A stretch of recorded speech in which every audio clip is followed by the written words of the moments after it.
Everyone, welcome back to this channel. तो guys, आज हम बात करेंगे एक फर्म का अल्पकालीन पूर्ति वक्र क्या होता है। ये बड़ा ही मोस्ट इंपॉर्टेंट क्वेश्चन है। ये हमारे व्यष्टि अर्थशास्त्र यानी कि माइक्रो इकोनॉमिक्स के लेसन नंबर 4 का 12th नंबर क्वेश्चन है। एग्जाम पॉइंट ऑफ व्यू बड़ा ही मोस्ट है। ये हमारे एग्जाम में सबसे बड़ा क्वेश्चन 4 नंबर का आ सकता है। इसमें से हमें छोटे छोटे क्वेश्चन भी पूछे जा सकते हैं। तो देखो, एक फर्म का अल्पकालीन पूर्ति वक्र कैसा होता है। तो हमने लास्ट वीडियोस के अंदर अल्पकालीन व दीर्घकालीन में एक फर्म का लाभ अधिकतमीकरण के बारे में पढ़ चुके हैं। यदि आपने वो वाले वीडियो नहीं देखे हैं तो मैंने उन वीडियो के लिंक इस वीडियो के डिस्क्रिप्शन में डाल रखी है, वहां पे जाके आप देख सकते हो। क्योंकि इसके बारे में पढ़ने से पहले यदि वो वाले वीडियो देखोगे तो ये वाला टॉपिक एकदम क्लियर समझ में आ जाएगा।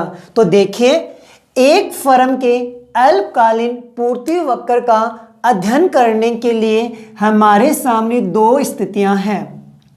तो पहले नंबर कंडीशन है कि कीमत, जिसको हम बोलते हैं प्राइस यानी पी, न्यूनतम औसत परिवर्ती यानी एवीसी लागत से अधिक या बराबर हो। जहां पर कीमत एवीसी के बराबर या कीमत ज्यादा होती है एवीसी से, उस कंडीशन के बारे में हम डिस्कस करेंगे।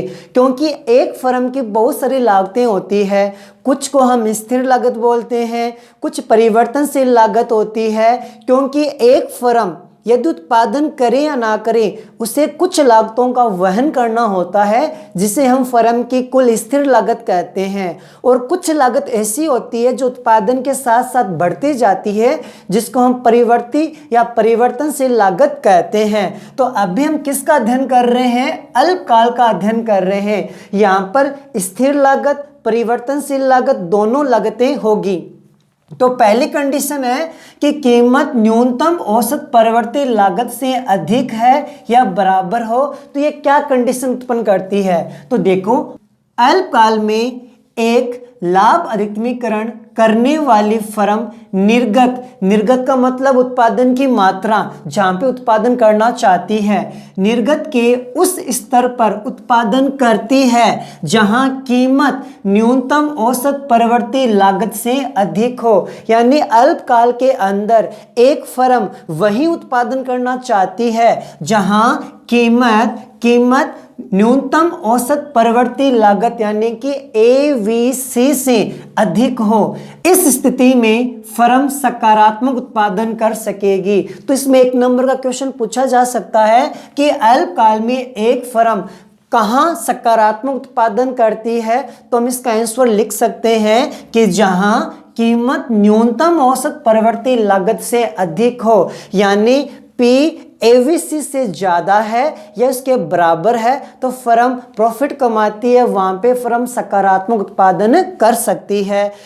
अब इसे हम एक डायग्राम के रूप में अच्छे से समझते हैं। तो ओ अक्ष पर मैंने निर्गत को, ओ वाई पर लागत व कीमत को दर्शा रखा है। अब इसमें सबसे पहले हम कीमत रेखा बनाएंगे। कीमत रेखा बनाने से पहले हम ये देखेंगे कि हमारा बाजार कौन सा है। हम ये जानते हैं कि हमारा कौन सा बाजार है, पूर्ण प्रतिस्पर्धा बाजार है। और पूर्ण प्रतिस्पर्धा बाजार में कीमत रेखा एकदम सीधी रेखा के रूप में होती है, जहां पर AR व MR तीनों क्या होते हैं? बराबर। कीमत रेखा, AR, MR तीनों क्या होते हैं? बराबर होते हैं। ये बराबर क्यों होते हैं, इसके बारे में मैंने फुल डिटेल से वीडियो बना रखा है, वहां पर जाकर आप उनको डिटेल से देख सकते हो। तो इस बाजार में कीमत रेखा निर्गत यानी O अक्ष के समांतर होती है। अब देखो कि हमें कंपेयर करना है, कीमत रेखा और एवीसी से कंपेयर करना है। तो अब हम एवीसी बनाते हैं और अभी इसमें दे रखा है पहली कंडीशन में कीमत क्या है? एवीसी से ज्यादा होनी चाहिए। इस बाजार के अंदर एवीसी वक्र यू आकार का होता है। एबीसी वक्र किस आकार का होता है?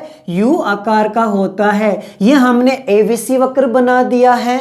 अब हम इसमें सीमांत लागत का वक्र बनाएंगे, क्योंकि इसके लिए 3 कंडीशन कंप्लीट होनी जरूरी है। इसके बारे में फिर से कह रहा हूं कि मैंने फुल डिटेल से वीडियो बना रखा है, इसलिए मैंने स्टार्ट में आपको कहा था पहले अल्पकाल में एक फर्म का लाभ अधिकतमीकरण वाली स्थिति वाला वीडियो देखना है। उसके बाद यदि इसको देखोगे तो बहुत जल्दी और सरल तरीके से समझ में आएगा।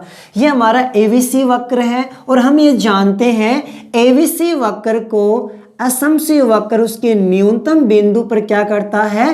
प्रतिच्छेद करता है। यह हमारा एबीसी वक्र है, यह हमारा सीमांत लागत वक्र है।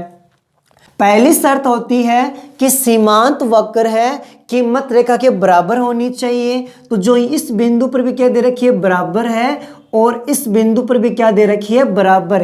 कीमत रेखा सीमांत लागत के बराबर इस बिंदु पर भी और इस बिंदु पर भी है। सेकेंड नंबर शर्त होती है कि सीमांत लागत वक्र ह्रासमान नहीं होना चाहिए, बल्कि ऊपर बढ़ते क्रम होता है। तो यहाँ पे ह्रासमान है, इसलिए हमारी कंडीशन नहीं हो सकती, जबकि यहाँ पे बढ़ते क्रम है, ये हमारी कंडीशन हो सकती है। तो दोनों शर्तें पूरी होती है, इसलिए एक फर्म यहाँ उत्पादन करती है। एक फर्म का उत्पादन करेंगे, यहां उत्पादन करेंगे। अब यह कंडीशन देखते हैं, कीमत क्या है? एबीसी से ज्यादा। ये हमारी कीमत है, ये हमारा दे रखा है एबीसी, इसकी तुलना में कीमत ज्यादा है, तो फर्म यहाँ पे उत्पादन करती है, तो फर्म को क्या हो जाएगा? प्रॉफिट मिल जाएगा। इसलिए कहा था यदि फर्म की कीमत एबीसी से ज्यादा है तो फर्म वहां पे सकारात्मक उत्पादन कर सकती है।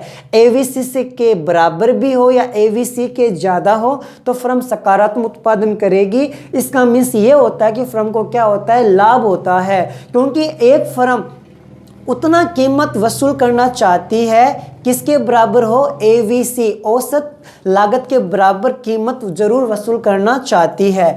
इसलिए कहा गया है कि यदि कीमत एबीसी से ज्यादा है तो फर्म सकारात्मक उत्पादन कर सकती है। यह हमारा फर्स्ट नंबर कंडीशन का डायग्राम हो जाता है। तो इसको नामकरण दे सकते हैं, यहाँ पर हम दे देंगे एस, यहाँ पर हम दे देंगे R. P S R B का एरिया फर्म के लाभ को शो करता है। अब हम चलते हैं सेकंड कंडीशन में। सेकंड कंडीशन कहती है कि कीमत न्यूनतम औसत परिवर्ती लागत से कम नहीं होनी चाहिए। अगर कीमत न्यूनतम औसत लागत से कम है तो फर्म की क्या स्थिति होती है? देखिए, अल्पकाल में एक फर्म लाभ अधिकतमीकरण मतलब अधिकतम प्रॉफिट कमाना चाहती है करने वाली फर्म निर्गत के उस स्तर पर उत्पादन नहीं करती है जहां कीमत न्यूनतम औसत परिवर्ती लागत यानी एवीसी से कम हो। यानी यदि कीमत एवीसी से कम है तो फर्म उत्पादन नहीं करती है, क्योंकि इस स्थिति में फर्म सकारात्मक उत्पादन नहीं कर पाएगी। अब इस कंडीशन को भी हम क्या करते हैं? डायग्राम में शो करके देखेंगे। तो ज़्यादा कुछ नहीं करना है। अभी हमारी जो कीमत है एवीसी से ज़्यादा थी, अब हम क्या करते हैं? हम कीमत ले लेते हैं और कीमत को एवीसी से कम कर देते हैं। सेकेंड स्थिति कह रही ना, कीमत एवीसी से कम है तो फर्म उत्पादन नहीं करेगी। ये हमारा P1 कीमत कहलाएगा। तो P कीमत डायग्राम यहाँ पे दे रखा है जहाँ पर एवीसी से कीमत ज़्यादा है। और अब सेकंड नंबर कंडीशन के अंदर हमने कीमत रेखा को नीचे शिफ्ट कर दिया है। अब यहाँ पे फर्म उत्पादन नहीं करेगी। क्यों नहीं करेगी? क्योंकि फर्म को उसकी लागत औसत लागत की तुलना में कीमत कम मिलती है, क्योंकि एक फर्म वही उत्पादन करती है जहाँ पर उसकी जो लागत से ज़्यादा कीमत वसूल हो, लेकिन यहाँ पे उत्पादन नहीं करेगी क्योंकि कीमत औसत लागत से कम दे रखी है। ये हमारी सेकंड कंडीशन पूरी हो जाती है। तो इन दोनों से क्या निकल कर आता है? क्योंकि हमें क्या ज्ञात करना है? पूर्ति वक्र। पूर्ति वक्र का मतलब है कि एक फर्म कहां से उत्पादन करना स्टार्ट करेंगी, किस कंडीशन में फर्म उत्पादन करना बंद कर देती है और किस कंडीशन में फर्म उत्पादन जारी रखती है। तो वो दोनों कंडीशन अब हमारे सामने आ जाएगी, क्योंकि एक कंडीशन हमने ली है कि कीमत एवीसी से ज्यादा है तो प्रॉफिट मिलेगा, सकारात्मक उत्पादन कर पाएगी, फर्म अपने उत्पादन को जारी रखेगी। एक कंडीशन सामने हमारे पास आई है कि जो कीमत है एवीसी से कम है तो फर्म उत्पादन नहीं करेगी। तो फर्म कहाँ उत्पादन करती है वो देखेंगे।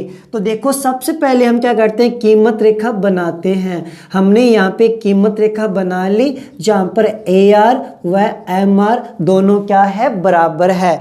अब देखो कि हम कीमत रेखा बनाने के बाद अब एवीसी वक्र बनाएंगे। पहले हमने एवीसी वक्र को कीमत रेखा से नीचे रखा था, सेकेंड कंडीशन के अंदर एवीसी वक्र को कीमत रेखा से ऊपर रखा था।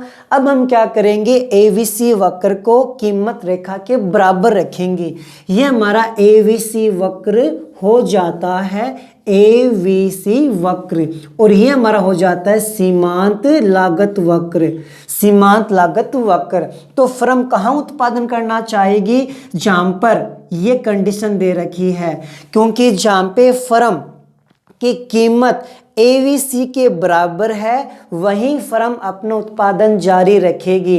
तो कहने का मतलब ये हो जाता है कि जहां एसएमसी वक्र एवीसी वक्र को जहां प्रतिच्छेद करती है, इससे ऊपर वाला जो एसएमसी वक्र का जो ये ढाल होता है, वक्र है, ये हमारा कहलाएगा पूर्ति वक्र। जहां पर एसएमसी वक्र एवीसी को जिस बिंदु पर प्रतिच्छेद करती है, उस बिंदु से एसएमसी वक्र का ऊपर वाला भाग, जिसे हम डार्क कलर मोटी रेखा में शो किया है, यही फर्म का पूर्ति वक्र है। क्योंकि कीमत रेखा एवीसी से ज्यादा है तो फर्म को लाभ होगा, यदि कीमत रेखा एवीसी से कम है तो हानि होगी। तो फर्म कहाँ उत्पादन करेगी, जहां पर एसएमसी वक्र एवीसी वक्र को प्रतिच्छेद करेगी, और प्रतिच्छेद करने के बाद में जो एसएमसी वक्र का जो ब्लैक कलर का जो हमने डार्क कलर दिखाया है, वो हमारा फर्म का पूर्ति वक्र कहलाएगा। तो फर्म का पूर्ति वक्र अल्पकाल में कहाँ होता है, जहां पर एवीसी एसएमसी वक्र दोनों प्रतिच्छेद करते हैं। एसएमसी वक्र का उसके बाद ऊपर बढ़ता हुआ भाग हमारा पूर्ति वक्र को शो करेगा। तो आइए देखते हैं। अतः दोनों स्थितियों से स्पष्ट होता है कि एक फर्म का अल्पकालीन पूर्ति वक्र न्यूनतम औसत परिवर्ती लागत यानी एवीसी से ऊपर अल्पकालीन सीमांत लागत वक्र का बढ़ता हुआ भाग होता है। यानी जहां पर एक दूसरे प्रतिच्छेद कर रहे हैं, एसएमसी वक्र का जो ऊपर बढ़ता हुआ भाग है वो हमारा पूर्ति वक्र कहलाता है, तथा न्यूनतम औसत परिवर्ती लागत से कम सभी कीमतों पर फर्म शून्य उत्पादन करती है। यानी इस कंडीशन के नीचे, यानी जो एवीसी वक्र एसएमसी वक्र दोनों प्रतिच्छेद कर रहे हैं, उस नीचे एवीसी वक्र पर कभी भी फर्म उत्पादन नहीं करेगी, क्योंकि यहाँ पे फर्म को लॉस होता है।